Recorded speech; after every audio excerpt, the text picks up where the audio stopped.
Hi everyone, welcome back. Thanks for joining us today. We've got a brand new story to share with you. So let's begin. My name is Dennis. You know that feeling when you think you've finally found someone who truly gets you? That was me. Until I realized with my girlfriend, love and intimacy came with a price tag, and it was measured in points. At first, I didn't realize what was happening. But once I saw it for what it was, I decided I wasn't going to play her game. And let me tell you, she didn't see that coming. I'll be sharing every detail with you. But we'll have to start the story from the beginning, before everything went downhill. I first met Natasha, the lady who became my girlfriend, about 3 years ago when she came in for an interview. At the time, I was working in HR. I was one of the people who helped decide who would get a job offer. So you could say I had a decent amount of responsibility. She didn't get the job, but I'll be honest with you, something about her stuck with me. We didn't exchange contacts or anything after the interview. I just went back to my day-to-day, and life moved on. But here's the thing, a few months later, I get a LinkedIn message. I don't check LinkedIn all that much, but when I saw the name, I immediately recognized it. It was Natasha. I clicked on her profile, and yep, that was definitely her. After the pleasantries, she told me she had landed a job somewhere else. I congratulated her, and we started chatting casually. She was really warm, easy to talk to. And I'm not going to lie, I enjoyed our conversations. Eventually, we decided to take the conversation off LinkedIn and text each other instead. After a couple of days, I invited her to hang out. Honestly, I wasn't sure what to expect, but when we met up, we had a really good time. It wasn't long after that date before we got intimate. Before I knew it, we were dating. When Natasha and I first started dating, things moved pretty quickly, and I wasn't complaining. From day one, the connection was strong. She was attractive, ambitious, and funny. We had this natural chemistry, and I could see us going somewhere together. There was a spark, and I thought maybe I had finally found someone who really got me, someone I could see myself with for the long haul. We didn't waste any time getting to know each other. The early days were full of spontaneity. The physical chemistry between us was unmatched. Honestly, I don't think I've ever experienced anything like it. The attraction wasn't just physical, it was everything. When we were together, we couldn't keep our hands off each other, and the intensity of it made me feel like the luckiest guy in the world. We both wanted success, and I could see us supporting each other through it all. It felt like we were a power couple in the making, two people with big dreams, heading in the same direction. The spark between us was undeniable, and I thought it would last forever. But you know, relationships don't fall apart overnight. Most times, it's quiet and slow. And honestly, you don't even notice it until you're sitting there one day wondering, what happened to us? That's how it was for me and Natasha. We were about a year and a few months into the relationship when I started feeling the distance. The energy between us wasn't the same anymore. We stopped being spontaneous. The playful texts, the surprise visits, and the nights when we couldn't keep our hands off each other slowly disappeared. I tried to initiate something, even something as simple as cuddling on the couch, and she'd say, "I'm tired," or "It's been a long day." It became so frequent that I could almost predict the excuse before she said it. At first, I didn't want to push. I respected her space and didn't want to make everything about sex. But let's be real here. Intimacy matters because it's how couples connect, how they feel close. When that goes missing, you start to feel more like roommates than partners. We were talking about getting married. We had already had conversations about long-term plans, living together, joint finances, and kids someday. But every time she brushed off intimacy, this little voice in my head got louder. Is this what forever is going to look like? I've seen what sexless marriages do to people. I've heard stories from guys who got stuck in them and felt like they were slowly disappearing inside. I didn't want that life. But instead of getting better, it only got weirder from there. One quiet night at her place. I think we had just finished eating dinner and were resting. So I leaned in and said something like, "Hey, I've noticed we haven't really been intimate lately. Is everything okay?" Now, I was expecting a real heart-to-heart conversation. She barely looked up from her phone while saying, "Not everything is about sex, Dennis. That doesn't define our relationship." I remember sitting there, kinda stunned. Not because I disagreed. Of course, a relationship is more than just physical stuff. But because that wasn't even what I was trying to say. It wasn't about sex for me. It was about connection. About feeling wanted. About knowing that we were still showing up for each other in every way. Emotionally, physically, all of it. But the way she shut it down made me feel small for even bringing it up. So I didn't push. I let it go. I didn't want to be the kind of partner who turns everything into an argument. So I dropped it. And that was my mistake. Because letting it go meant pretending it didn't matter. But it did. More than I realized at the time. So a few days go by, and Natasha is over at my place when she tells me she's been doing some research.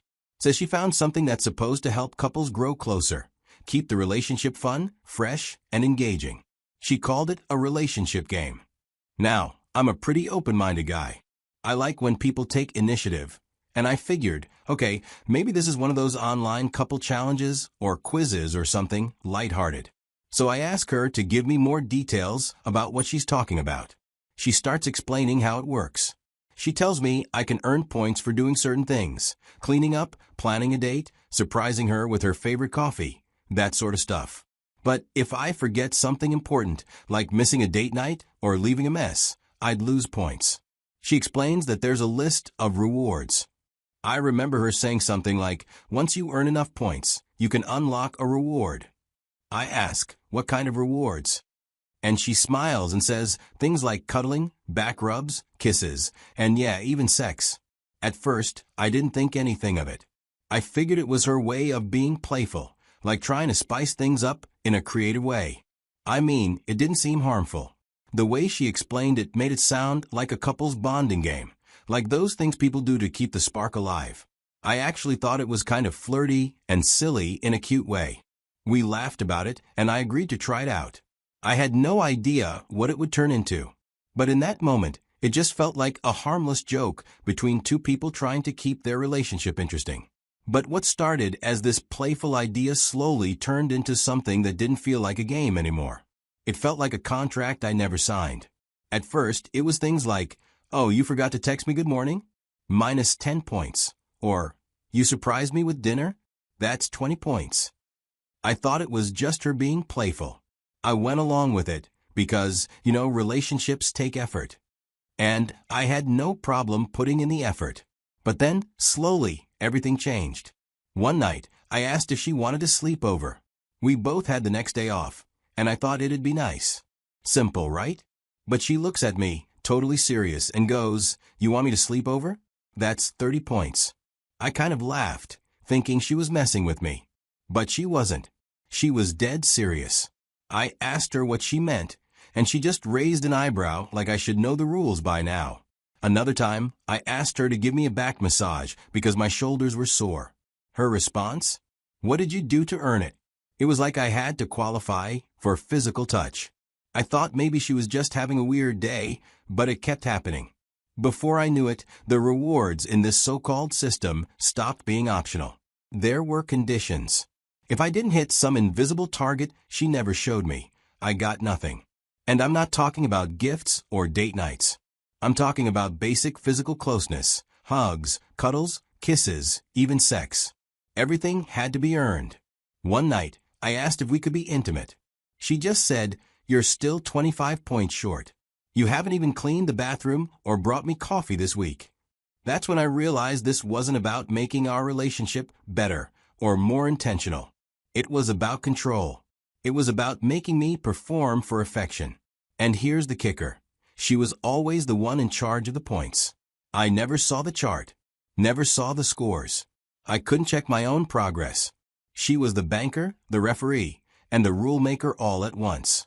Which meant she could change the rules whenever she wanted. I had no say. I was just guessing and hoping I'd done enough to be treated like a partner instead of a contestant in some ridiculous loyalty program. At that point, I didn't feel loved. I didn't feel valued. I felt like a customer in a relationship where affection was the product, and I was being told I couldn't afford it anymore. One night, I finally spoke up. I said to her, I don't want to feel like I'm paying for you with chores. I said it calmly, not to start a fight, just hoping she'd get where I was coming from. But she just laughed, then looked at me and said, "Well, women deserve effort. I'm not just going to give it for free." This was a transaction. Her affection had a price. Her touch had a fee. Our relationship was no longer based on mutual care. It was based on some twisted scoreboard that only she controlled. And it just kept getting worse. I wasn't doing things for her out of love anymore. I wasn't thinking, "Oh, she'll love this," or "I want to make her happy." No. I was doing dishes, folding laundry, and running errands just to avoid being point-docked.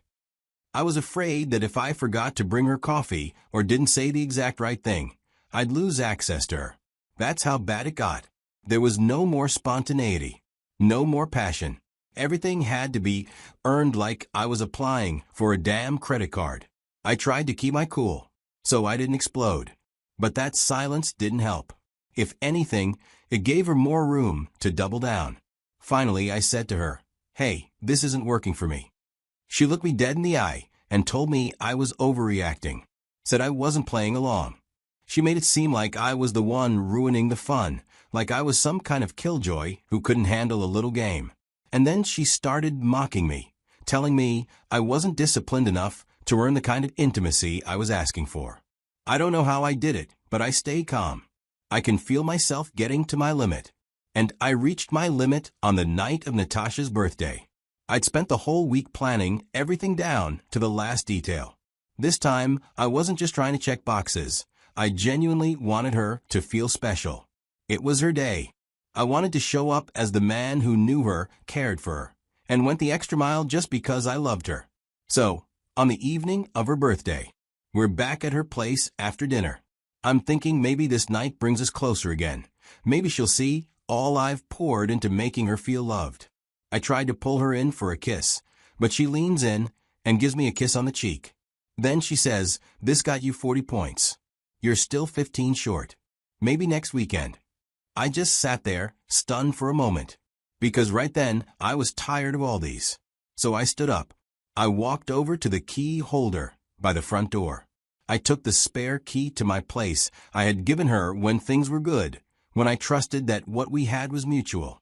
I quietly slipped it into my pocket. I didn't even look at her yet. I got dressed, pulled on my jacket, and slid my shoes on. And when I got to the door, I turned around, looked her dead in the eye, and said, "You do not have enough points to come to my house or have my house as spare." Then I walked out. After I left Natasha's apartment that night, she didn't reach out. Not that night. Not the next morning. It was almost like she thought I was bluffing, like I'd be back once I'd cooled off. But I wasn't bluffing, and the silence that followed was real. 2 full days passed. Nothing from her. Then, finally, I got a message saying, "You're really going to throw this away over a silly system?" So I replied, telling her, "You're the one who priced it all. I just stopped paying and stopped playing." I didn't say anything else because if she still didn't get it, after all that, then there was really nothing left to say. But she kept trying. First, she started texting more often, then calling. I didn't answer. 1 week went by. Still, I didn't pick up and I didn't reply. That's probably when it finally started to sink in for her. Because the next thing I knew, she showed up at my office, waiting in the lobby. I saw her from a distance, but never went to meet her. I've had a lot of time to think since walking away from Natasha. And if there's one thing I've come to realize, it's this. When someone turns your body, your affection, your presence into a bargaining chip, that's not love. That's a contract. Love shouldn't feel like a subscription where you have to constantly earn your spot. It shouldn't feel like you're clocking in and out of a job, hoping you meet some invisible quota just to be held, kissed, or told you matter.